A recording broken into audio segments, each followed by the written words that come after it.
Seja x ou y um sistema de eixos concorrentes, não ortogonais e que se interceptam segundo um ângulo de 60 graus.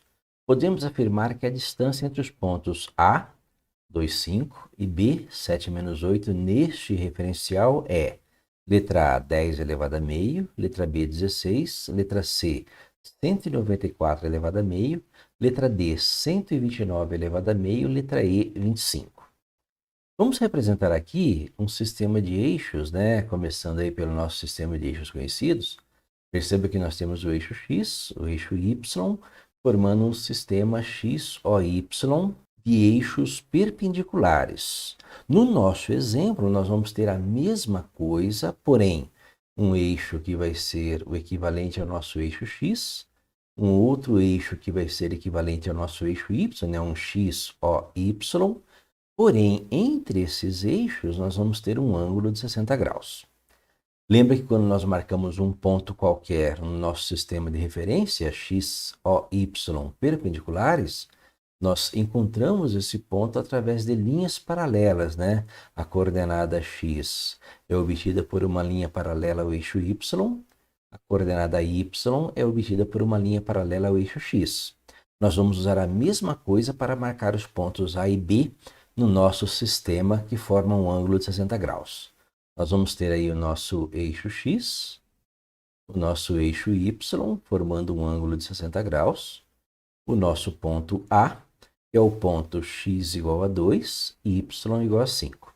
X igual a 2 é obtido por uma linha paralela ao eixo Y, e o y igual a 5 é obtido por uma linha paralela ao eixo X, ao nosso ponto A. O ponto B é o x igual a 7 e o y igual a menos 8. Perceba que nós temos aí um sistema em que o ângulo entre essas linhas é 60 graus, ou o seu suplemento, né, no caso, 120 graus. A distância que nós queremos é a distância de A até B, que é a medida desse segmento de reta B. O que nós temos? Nós temos aí dois ângulos opostos pelo vértice. Perceba que nós temos aí um triângulo menor, que contém o vértice A, e um triângulo maior, que contém o vértice B, e eles são opostos pelo vértice. Perceba também que nós temos dois ângulos, um ângulo de 60 graus, formado pela linha paralela, estando pelo vértice A e o eixo X, e um outro ângulo de 60 graus, formado pela mesma linha paralela a Y, passando pelo vértice B e o eixo X. Então, os triângulos maior e menor, contém o vértice B e o vértice A, triângulo maior e menor, eles são triângulos semelhantes. Perceba que a distância que nós queremos calcular é a distância de A até B. Se nós chamarmos essa distância de x mais y, sendo x a parcela no triângulo menor e y a parcela no triângulo maior, a nossa distância x mais y é exatamente a medida que nós queremos calcular. Como eles são triângulos semelhantes, nós vamos calcular aí por semelhança de triângulos algumas medidas. Perceba que a semelhança de triângulos diz que A está para B, assim como C está para D. No caso de triângulos, né, a base de um triângulo está para a base do outro, assim como a altura de um está para a altura do outro, ou seja, a razão entre medidas lineares correspondentes possui a mesma razão de semelhança. Com isso, nós podemos fazer o seguinte. Perceba que a medida de um dos lados, aquele lado pontilhado do triângulo menor, é 5. A medida correspondente ao lado pontilhado do triângulo maior é 8. A base do triângulo menor em cima do eixo X é A. A base do triângulo maior em cima do eixo X é B.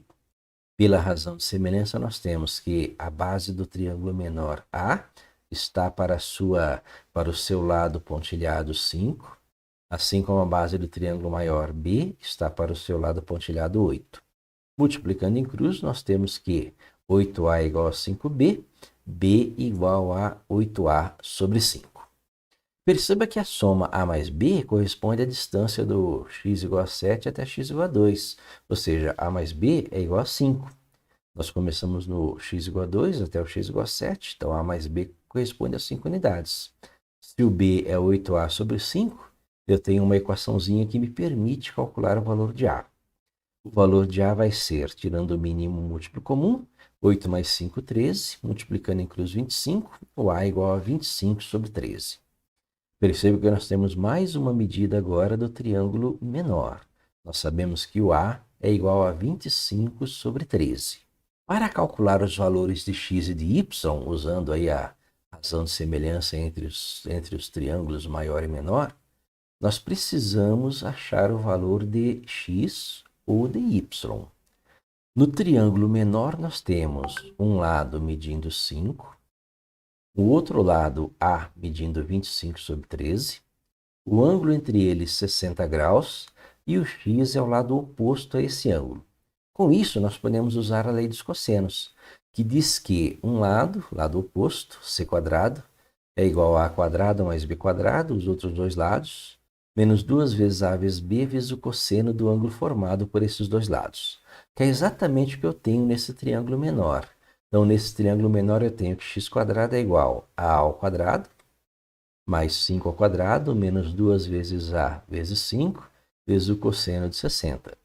Fazendo as continhas, x² é igual a 625 sobre 169, cosseno de 60 graus é meio, ou x² é igual a 625 sobre 169 mais 25 menos 250. Tirando o mínimo múltiplo comum, 338, nós temos que x² é igual a 6.450 dividido por 338. Os números são números pares, nós podemos simplificar por 2, então x² é igual a 3.225 dividido por 169. No nosso caso, x² vai ser igual a raiz quadrada de 3.225 dividido por 169. Raiz de 169 é 13. 3.225 fatorando é 3 vezes 5 ao quadrado vezes 43. Lembra que 43 é um número primo.